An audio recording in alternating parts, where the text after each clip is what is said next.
Hi guys, I'm Tariro and we're here with Group 9. Today we're going to discuss the ways that companies with digital presence can use to maximize cybersecurity to their customers. So don't forget to like, share, comment and subscribe.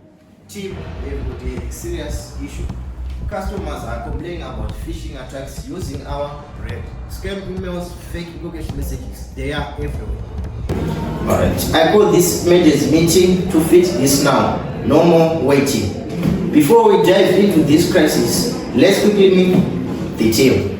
I'm hosting the IT division of this company. I'm here to make sure that we are impenetrable. I design our systems armor, making sure there are no hackers get in. I'm the shield to keep us safe. I'm Tanaka and I'm the voice of the customer.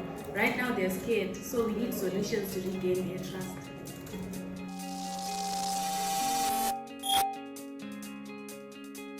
I'm Tariro and I'm with ZBC News. I'm here to find out what's going on with the company and if the company can really protect the public from digital threats. Alright, cybersecurity interface. How do we protect our customers from these attacks? So it's not about trust in the areas of protection. First, we implement the SSL certificate. That will help you see on the browser. It secures our site. Second, we can use the two-factor authentication.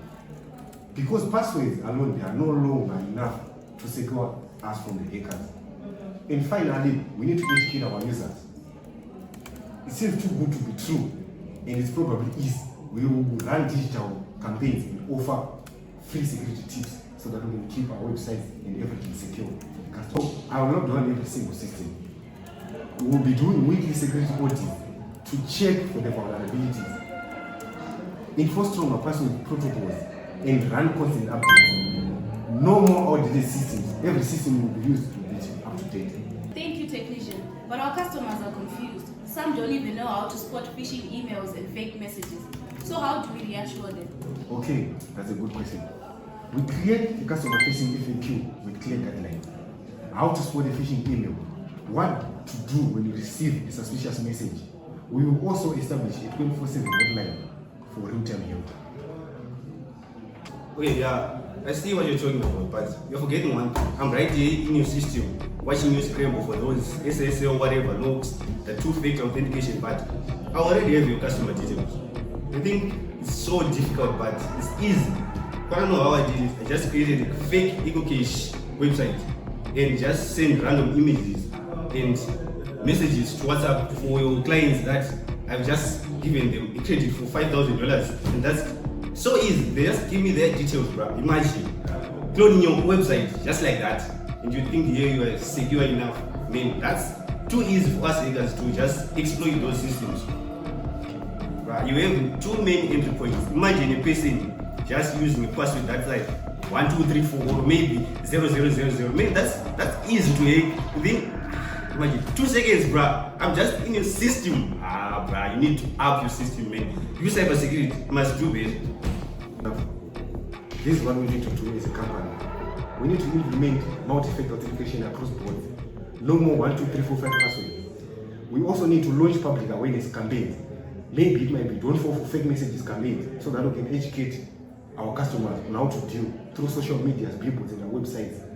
We can also increase transparency so that our customers can know that their data is safely protected. I'm setting up a stricter admin access and secure passwords for all employees. We will be doing bi-weekly audits to catch up with anything that slips through the cracks. We want to feel safe, so let's make sure they can always check with us directly. Before we end this, can we get some quick advice from Babylon on how they can protect themselves? Okay, Mr. Technician, you can handle this one. Well, you can check for HTTPS on our website. If there's no log, don't trust it. If the offer sounds too good to be true, then it's probably a scam. We can also use unique passwords for each account. Don't repeat passwords and enable two-factor authentication everywhere. And only follow verified social media pages and double check your messages before clicking any link or giving out your personal information. Yeah, just a pro tip. Nobody is giving you $5,000 on WhatsApp ever. Don't trust those messages. So our customers out there, we are committed to keeping your data safe, protecting your privacy, and staying one step ahead of hackers. This is our promise, and we won't let you down again. Thank you.